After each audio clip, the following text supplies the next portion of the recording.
আসসালামু আলাইকুম। শুরু করছি আমি তো ভালোবাসি তোকে উপন্যাসের ৪১তম পর্ব দিয়ে। কণ্ঠে আছি আমি সঞ্চিতা ছোঁয়া। মেঘ মুখে হাসি রেখে খুব সহজভাবে কথা বললেও তানভীর সেটাকে সহজভাবে নিতে পারেনি। তানভীরের দু চোখ সরু হয়ে আসে, ভ্রুজোড়ার মাঝে কয়েক কস্তর ভাঁজ হয়ে গেছে, চোখে শিরা অপশিরার বর্ণ পরিবর্তন হতে শুরু করেছে। তানভীর অত্যন্ত গুরুতর কণ্ঠে প্রশ্ন করল, কে? মেঘ স্বাভাবিকভাবেই মজা ছলে উত্তর দেয়, তামিম। সহসা তানভীর ডান হাত মুষ্টিবদ্ধ করতে করতে গেটের দিকে তাকায়। তানভীরের দৃষ্টি অবিরত তামিমকে খুঁজছে, কিন্তু তামিম কোথাও নেই। বন্যা আর মেঘ কথা বলে চলে আসলেও তামিম সেখানেই দাঁড়িয়ে পড়েছিল। এভাবেই বন্যা রিজেক্ট করে দিবে সে কোনোভাবেই ভাবতে পারেনি। ভেবেছিল বন্যা হয়তো একটু সময় নিবে, কিন্তু না। মিনহাজ তামিমকে সান্ত্বনা দিতে ব্যস্ত। তানভীর গলা খাকারি দিয়ে ঢোক গিলল। নিজের রাগ নিয়ন্ত্রণ করতেই মূলত এমনটা করছে। রক্তচক্ষু ঢাকতে পকেটে রাখা সানগ্লাসটা চোখে দিয়েই ব্যানার দিয়ে তাকালো। বন্যা মাথা নিচু করে শান্ত মেয়ের মতো দাঁড়িয়ে আছে। বাহিরে শান্ত থাকলেও তার মনে ঝড় চলছে। এই ঝড় প্রবল রাগের কারণে সৃষ্টি হয়েছে। ভার্সিটিতে জীবনে প্রথমবারের মতো দুটো ছেলের বন্ধু হয়েছে। কয়েক মাসের বন্ধুতেই তামিম এভাবে প্রপোজাল দিয়ে দিল। যতবার মনে পড়েছে ততবার রাগে বন্যার নাক ফুলে উঠছে। তানভীর গাড়ির দরজা খুলে স্থিরভাবে গম্ভীর কণ্ঠে বলল, গাড়িতে বস, আমি আসছি। কোথায় যাবা ভাইয়া? কাজ আছে। তানভীর ফোন চাপতে চাপতে ভার্সিটির মেইন গেট পেরিয়ে ভেতরে ঢুকলো। 5 মিনিটের মধ্যে ফিরে আসছে। চোখে এখনও সানগ্লাস পরা। গাড়ির ড্রাইভিং সিটে বসে ফোনটা গাড়ির সামনের দিকে ছুঁড়ে ফেলে। গাড়ি স্টার্ট দিল। সানগ্লাসের কারণে চোখ দেখা না গেলেও মুখবিবরের আটকে রাখা নিঃশ্বাসের কারণে গাল দুটো ফুলে বেশি গুলুমুলু দেখা যাচ্ছে। মেঘ বন্যাকে এটা সেটা বলে হাসানোর চেষ্টা করছে। তামিমের বিষয়টা বন্যা সিরিয়াসলি নিলেও মেঘ এত সিরিয়াসলি নেয়নি, বরং খুব মজা পেয়েছিল। কিন্তু বন্যাকে সেইভাবে মুড অফ করে থাকতে দিবে না। তাই রাজ্যের যত আজগুবি কাহিনী বানিয়ে বানিয়ে বন্যাকে বলছে। এক পর্যায়ে বন্যার সব রাগ মেঘের আজগুবি গল্পের কাছে হার মেনে নিয়েছে। বন্যা হাসতে হাসতে পেট চেপে ধরেছে, সেই সাথে মেঘও হাসছে। তানভীর গাড়ির মিররের দিকে তাকিয়ে দুজনের স্বতঃস্ফূর্ত হাসি দেখে দীর্ঘশ্বাস ছেড়ে আবারও মুখ ফুলে শ্বাস টানল। দুই বান্ধবীর হাসি থামারই নয়। আজ যে ড্রাইভারের বদলে তানভীর গাড়ি চালাচ্ছে, এদিকে মেঘের কোনো হুঁশ নেই। আচমকা বন্যা নিজের মিররে চোখ পড়তেই আঁতকে ওঠে। মেঘের হাতে হাত চেপে ধরে। শেষ। তানভীরের গুঁড়োগম্ভীর চেহারা দেখে দুই বান্ধবীর হাসি গায়েব। চোখে চোখে ইশারায় কথা বলছে। তখনই তানভীরের ফোনে কল আসে। কলটা রিসিভ করে লাউড স্পিকারে রেখে দেয়। আবির স্বাভাবিক কণ্ঠে প্রশ্ন করে, কোথায় আছিস? আবিরের কণ্ঠ শুনে মেঘ নড়ে চড়ে বসে। বিড়বিড় করে বর্ণাকে বলে, এই যে হিটলার কল দিয়েছে। তানভীর গুরুতর কণ্ঠের জবাব, রাস্তায়। আবির উত্তেজিত কণ্ঠে বলল, আমার তানভীর অমনি লাউড স্পিকার অফ করে এক হাতে ফোন কানে দিয়ে ধরেছে। একটা কথার জবাব দিল কিনা তানভীর গম্ভীর কণ্ঠে প্রশ্ন করল, তোমাকে আমি কতগুলো টেক্সট করেছি, তুমি কি সেগুলো দেখোনি? আবিরের উত্তর শোনা গেল না। তানভীর কিছুটা রাগান্বিত কণ্ঠে বলল, সেগুলো দেখে দ্রুত রিপ্লাই করো, রাখছি। বন্যা আর মেঘ দুজনেই মুখে চাওয়াচাই করলো। কারো মুখে কোনো কথা নেই। কিছুক্ষণের মধ্যেই তারা একটু রেস্টুরেন্টে ঢুকলো। মেঘদের বসিয়ে তানভীর সোজা ফ্রেশ হতে চলে গেছে। চোখে মুখে পানি দিয়ে টিস্যু দিয়ে হাত মুখ মুছতে মুছতে ওদের বিপরীতে বসে। সে ভার্সিটির সামনে সানগ্লাস পরেছিল, সেটা সবেমাত্র খুলেছে। মেঘ খাবারের কথা বলতে গিয়ে তানভীরের দিকে তাকাতেই ভয় পেয়ে যায়। করুণ স্বরে আর্তনাদ করে উঠল, ভাইয়া, তোমার চোখ এত লাল কেন? মেঘের আর্তনাদে বন্যাও সেদিকে তাকায়। চোখাচোখি হয় দুজনের। তানভীরের চোখের প্রতিটা শিরা উপশিরা রক্তাভ হয়ে আছে। তা দেখে বন্যাও ভয় পেয়ে গেছে। দৃষ্টি সরিয়ে নিয়েছে বন্যা। তানভীরও অন্যদিকে তাকিয়েছে, কিন্তু মেঘ অনর্গল প্রশ্ন করেই যাচ্ছে, তোমার চোখে কি কিছু পড়েছে? তুমি কি অসুস্থ? কি হয়েছে? রাগ উঠেছে? কোন বিষয় নিয়ে আপসেট? বোনের অবিরাম প্রশ্নের উত্তরে তানভীর শুধু বলল, চোখে মুখে পানি দিয়েছি, হয়তো তার জন্য। মেঘ সূক্ষ্ম দৃষ্টিতে দেখার চেষ্টা করছে। ভ্রুযুগল কুঁচকে আছে। সে আবিরের রাগান্বিত চোখেও দেখছে, কিন্তু এতটা ভয়ানক নয়। মেঘ পুনরায় বলল, পানি দিলে চোখ এত লাল হয়? আমার ব্যাক্কেল পাইছ? ভালো করে তাকাও তো দেখি। তানভীর টেবিল থেকে সানগ্লাস নিয়ে পুনরায় চোখে দিয়ে ভারী কণ্ঠে বলল, হয়েছে, এত ডাক্তারি করতে হবে না। মেঘ ভেঙচি কেটে ঢং করে বলল, আমার ভাইয়ের ব্যাপারে আমি ডাক্তারি করবো না তো কে করবে শুনি? অবশ্য তুমি চাইলে অন্য ব্যবস্থাও করতে পারি। তানভীর কপাল গুটিয়ে প্রশ্ন করলো, কি ব্যবস্থা? আব্বুকে বললে একটা ডাক্তার ভাবি বাসায় নিয়ে আসবো, তখন আর আমার ডাক্তারি করতে হবে না। চোখ লাল কেন, হাত কাটা কেন, মাথা ধরা কেন, এই সব কিছুর ব্যবস্থা ভাবিই করবে। তানভীর ফোন রিসিভ করে উঠতে উঠতে বলল, হ্যাঁ, ডাক্তার মেয়ের বাপেরা তো আমায় মেয়ে দেওয়ার জন্য বসে আছে। পাকনামি বাদ দিয়ে খাবার শেষ কর। তানভীর কথা বলতে বলতে উঠে গেছে। বন্যা মেঘের দিকে তাকিয়ে ফিক করে হেসে উঠল। এতক্ষণ যাবৎ অনেক কষ্টে যে হাসি আটকে রেখেছিল। বন্যার হাসি দেখে মেঘ প্রশ্ন করলো, হাসছিস কেন? তোদের কথা শুনে আমি কল্পনায় তোর ভাই আর ভাবিকে নিয়ে ভাবছিলাম। তোর ভাইয়ের যে রাগ আর তেজ, কোন মহিয়সীর কপাল যে পড়বে আল্লাহ ভালো জানে। ভাবি সকাল সন্ধ্যা হাসপাতালে ভর্তি থাকবে। মেঘ গাল ফুলে শ্বাস ছেড়ে বলল, তোরে বলছে, আমার ভাই যতটা রাগী তার থেকে কয়েক গুণ বেশি কেয়ারিং। শুধু রাগের উগ্র মেজাজ হলে আমার ভাই আমার মায়ের খেয়ে সারা বছর হাসপাতালে ভর্তি থাকতে হতো, অথচ আমার ভাই আজ পর্যন্ত আমায় একটা থাপ্পড় পর্যন্ত দেয়নি। বড় ঠাট্টা স্বরে বলল, আমি বিশ্বাস করি না। সত্যি করে বল, কয়দিন মার খাইছিস? সত্যি বলছি, একদিনও না। আমি বিশ্বাস করি না। এর মধ্যে তানভীর চলে আসছে। ভারী কণ্ঠে বলল, খেতে বসে এত কথা কি? মেঘ পাস্তার প্লেট তানভীরের দিকে এগিয়ে দিয়েছে। তানভীর খাবে না। মেঘদের খাওয়া শেষ করতে করতে কম করেও 4 থেকে 5 বার ফোনে কথা বলার জন্য উঠে গিয়েছে। যতবার এসে বসেছে ততবার মেঘ এটা সেটা সেধেছে, কিন্তু তানভীর কিছুই নিচ্ছে না। অবশেষে মেঘ আর বন্যার জোড়াজুড়িতে তানভীর একটা ড্রিঙ্কস নিয়েছে। কালো রঙের গ্লাস ভেদ করে তানভীর এক দৃষ্টিতে তাকিয়ে আছে বন্যার লালিত মুখমণ্ডলে। মেয়েটা আহামরি সুন্দরী নয়, তবে তার চোখের দিকে তাকালে মনে হয় উপচে পড়ছে তীব্র মায়া। ছোট থেকে মেয়েটাকে দেখছে তানভীর, কিন্তু কখনো ওইভাবে চোখে মুখে তাকায় খেয়াল করেনি। ইদানিং মেয়েটার প্রতি অন্যরকম টান কাজ করে। রাত বিরাতে হঠাৎই তাকে দেখার স্বাদ জাগে। দেখা হলেও ঠিক মতো তাকাতে পারে না। চোখাচোখি হলে মেয়েটা লজ্জায় নুইয়ে যায়। মেয়েটার অস্বস্তি দেখে তানভীরও আর তাকাতে পারে না। সামনে থাকলে তাকাতে পারে না ঠিকই, কিন্তু চোখের আড়াল হলেই বুকের ভেতর ছটফটানি শুরু হয়ে যায়, যেই ছটফটানির বলে ব্যাখ্যা করা সম্ভব নয়। আজ মেঘ সাথে থাকায় বন্যা মেঘের সঙ্গে কথা বলায় ব্যস্ত। এই সুযোগে তানভীর মুগ্ধ আখিতে বন্যাকে দেখছে। আচমকা তানভীরের দুঠোঁটের এক কোণ কিঞ্চিত প্রশস্ত হয়। ফোন হাতে নিয়ে ফেসবুকে টাইমলাইনে একটা পোস্ট করে, তুমি আমার ক্ষয়িষ্ণু হৃদয়ের মায়াময় প্রশান্তি। ওদের খাওয়া শেষে অনেকক্ষণ হলো। মেঘ কয়েকবার তানভীরকে চলে যাওয়ার কথা বলেছে, কিন্তু তানভীর তার কথা কানেই তুলছে না। বন্যার বাসা থেকে কল আসছে। কথা শেষ করে বন্যার চেয়ার থেকে উঠতে উঠতে বলল, আমি আসছি মেঘ, বাসায় যেতে হবে। মেঘ ঘাড় কাত করে সম্মতি দিল। তানভীর হুঙ্কার দিয়ে ওঠে, এই মেয়ে, কোন সাহসে উঠে যাচ্ছ? বসো বলছি।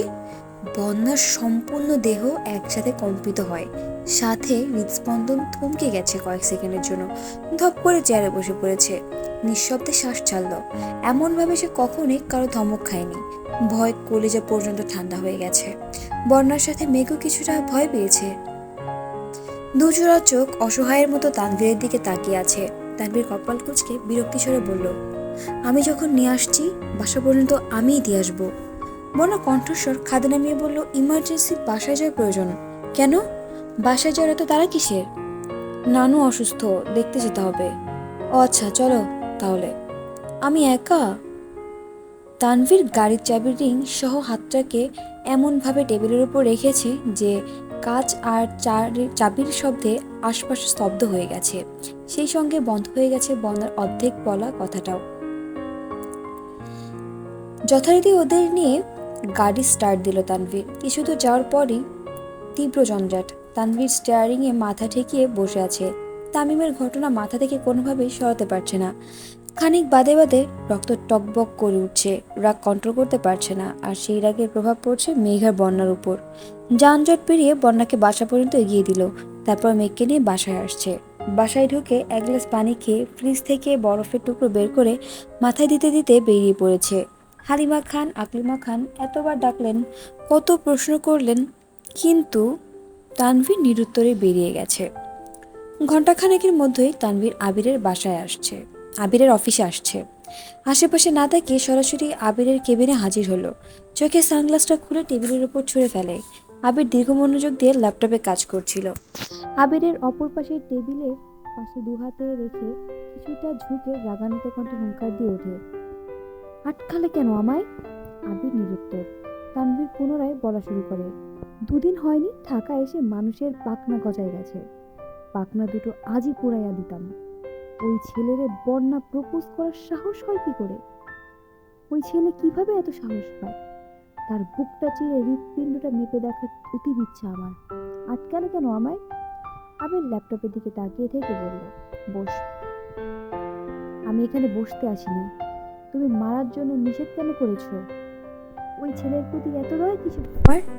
এখনো সময় আছে, একবার বলো ওকে। আবির একটু উচ্চস্বরে পিএসকে ডাকলো। পিএস আসতে স্বাভাবিক কণ্ঠে বলল, একটা কোল্ড কফি দিতে বলো, সাথে কিছু নাস্তা আনানোর ব্যবস্থা করো। জি ভাইয়া। আবির পুনরায় ডাকলো, শুনো, অন্য কাউকে না পাঠিয়ে বরং কষ্ট করে তুমি যাও, নাস্তার সাথে ভালো করে দেখে একটা ফুলের মালা নিয়ে আসো। আর হ্যাঁ, অবশ্যই সেটা যেন তাজা ফুলের মালা হয়। জেলা ছাত্রলীগের সভাপতি আমার অফিসে আসছে, কাগজ ফুলের মালা দিলে তো মানসম্মান থাকবে না। জি আচ্ছা ভাইয়া বলে পিএস চলে গেছে। তানভীর অগ্নিদৃষ্টিতে আবিরের দিকে তাকিয়ে আছে। পিএস বের হতেই তানভীর রাগান্বিত কণ্ঠে চিৎকার চেঁচামেচি শুরু করেছে। আবির সেসবে পাত্তা না দিয়ে ল্যাপটপে কাজ করছে আর মিটমিটি হাসছে।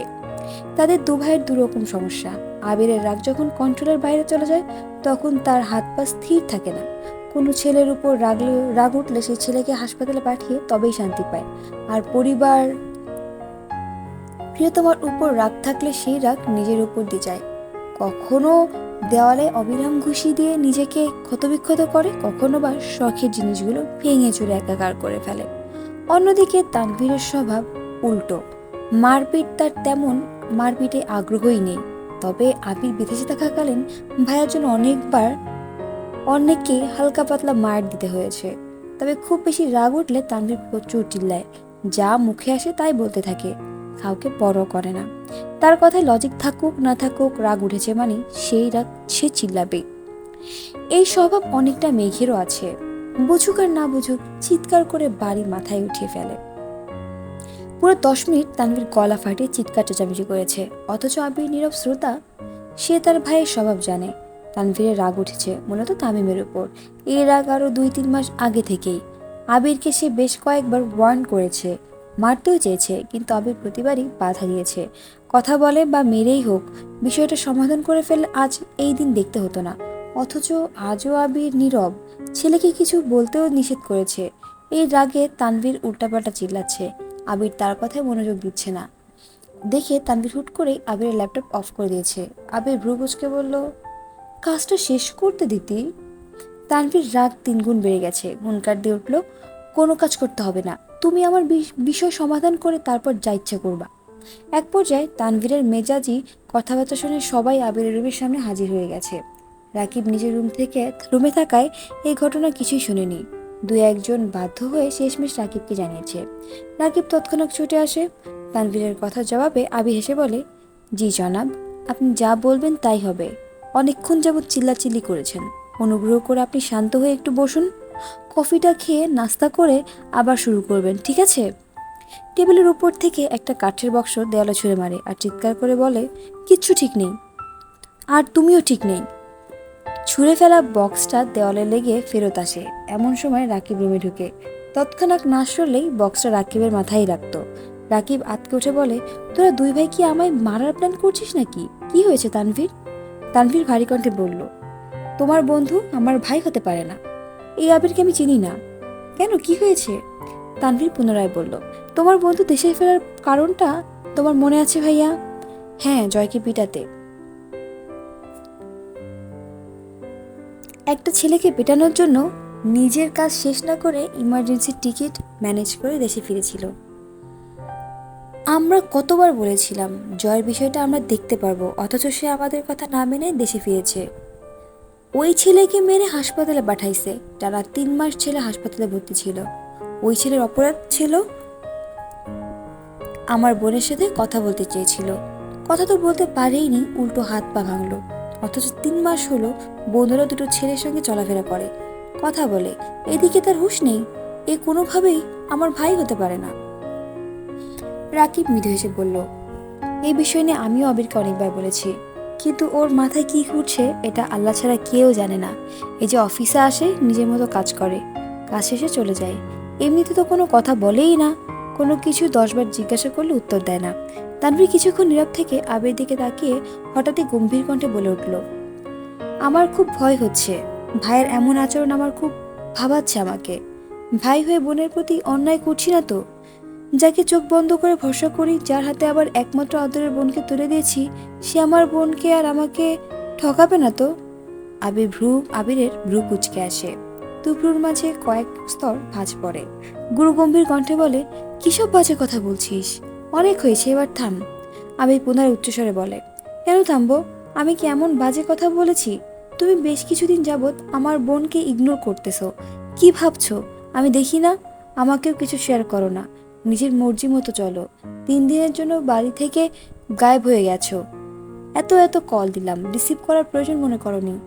একটা সময় পর্যন্ত যে আবির ভাইয়া বলতো আমার বোনের চোখে নিজের ধ্বংস দেখে, সে এখন আমার বোনের হাস্যজ্জ্বল জীবনটাকে ধ্বংস করতে উঠে পড়ে লেগেছে। সত্যি করে বলো, আমার বোনের থেকেও তোমার জীবনে কি এমন গুরুত্বপূর্ণ জিনিসের আবির্ভাব হয়েছে যে তুমি আমার বোনকে এত অবহেলা করছো? নাকি তোমার জীবনে নতুন কোনো রমণীর আগমন ঘটেছে যে আমার বোনের থেকেও? তানভীরের কথা সম্পূর্ণ করার আগেই আবির রাগান্বিত কণ্ঠে বলল, আমার লোচনে দেখা ভয়ঙ্কর সুন্দরী হলো আমার মেঘ। এই তল্লাটের লক্ষ কোটি সুস্মৃতির ভিড়েও আবিরের দৃষ্টি এক কাদম্বিনীতেই আটকাবে। নিষ্ঠুরতম পৃথিবীতে তার মোহাচ্ছন্নতা ব্যতীত আবিরকে ধ্বংস করার কোনো অস্ত্র এখন আবিষ্কৃত হয়নি। শেষবারের মতো বলছি, কান খুলে শোন।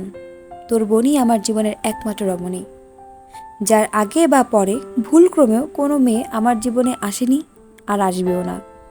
তোর বোন ছিল, আছে, সারা জীবন পাশে আর সারা জীবন পাশে থেকে এই আবিরের উপর তার কর্তৃত্ব চালাবে। এক আবিরের প্রাণ, এক মেঘেতে নিবন্ধ। যদি তাই হয়, তবে আমার বোনের প্রতি এত অবহেলা কেন? আমার বোনকে কে অবহেলা করলে এটা আমি কখনো সহ্য করব না।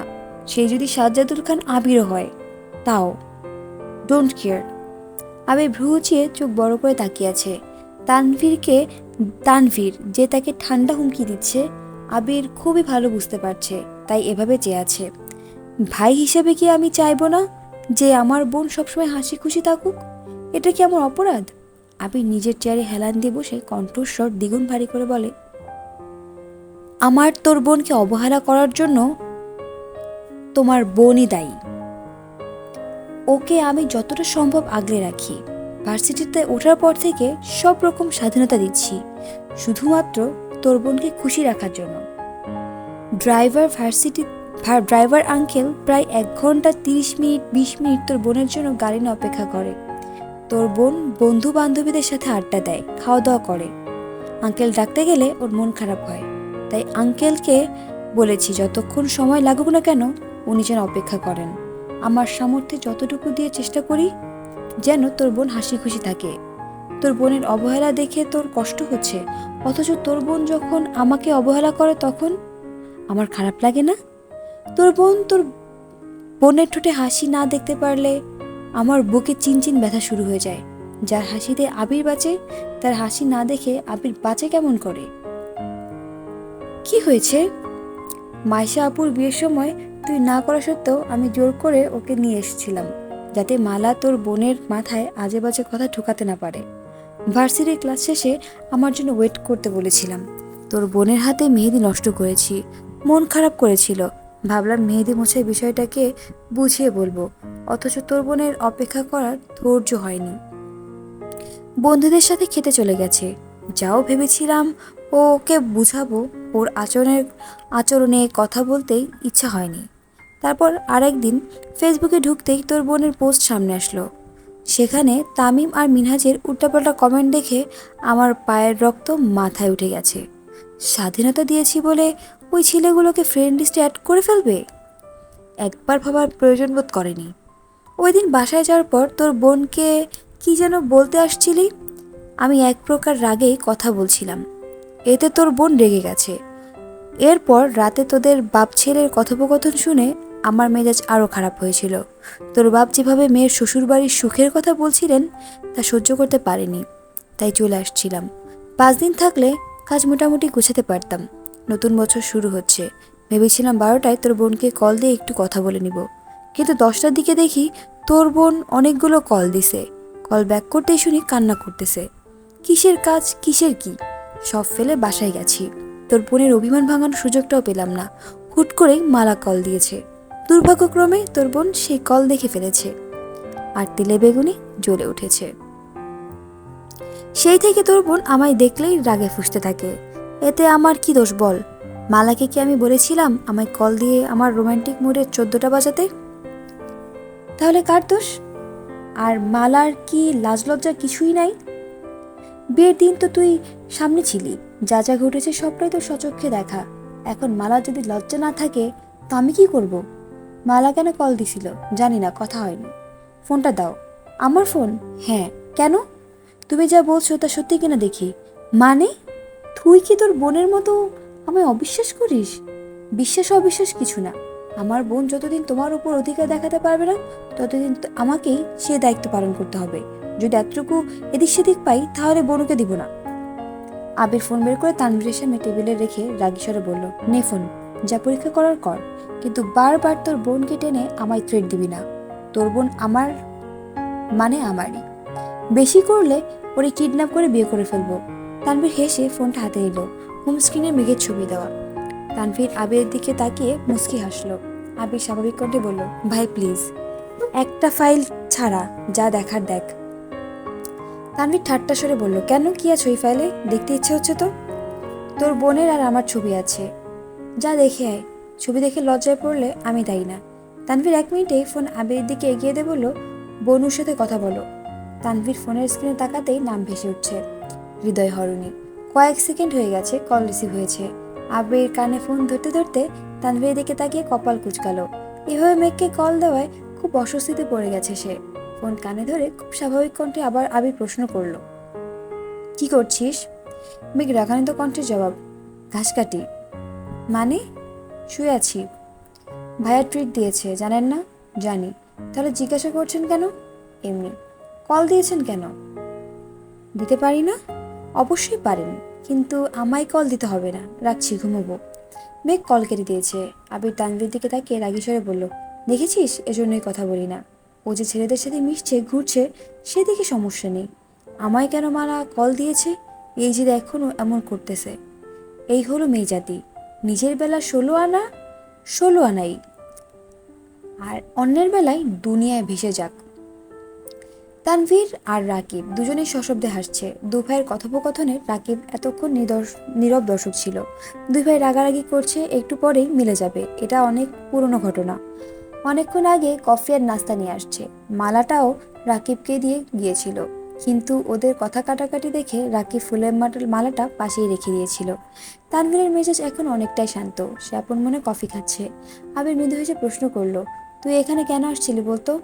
তামিমকে মারতে দেওনি তার জন্য, অথচ 1 ঘন্টা যাবত তোর বোনকে নিয়ে ঝগড়া করছিস। এখন তুই ভাব তোর রাগ কেমন। লজিক থাকুক আর না থাকুক, রাগ উঠছে মানে চিল্লাতেই হবে। তামির ফারি কণ্ঠে পুনরায় হুঙ্কার দিল, তুমি অনুমতি দিলে কি হতো? তুমি অনুমতি দিলে ওই ছেলেকে এখানেই মাটিতে পুঁতে রেখে আসবো। তাতে কি লাভ হবে শুনি? আমি পুরো ঘটনায় জানি, তুই যা বলছিস সেটাও বুঝছি, কিন্তু সমস্যাটা হচ্ছে তোর ওনার ব্যাপারে যতটুকু তথ্য আমি পেয়েছি, উনি খুব বাস্তববাদী একজন মানুষ আর খুব স্ট্রিক্ট। তোর বোন জেদি ঠিক আছে, তবে আমি তাকে সামলানোর ক্ষমতা রাখি, কিন্তু তোর যা অবস্থা, রাগ উঠলে লজিক বেলজিক যেভাবে একাকার করে ফেলিস। থাক, আর কিছু বললাম না, এখন মূল ঘটনায় আসি। তোর ওনাকে তামিম প্রপোজ করেছে।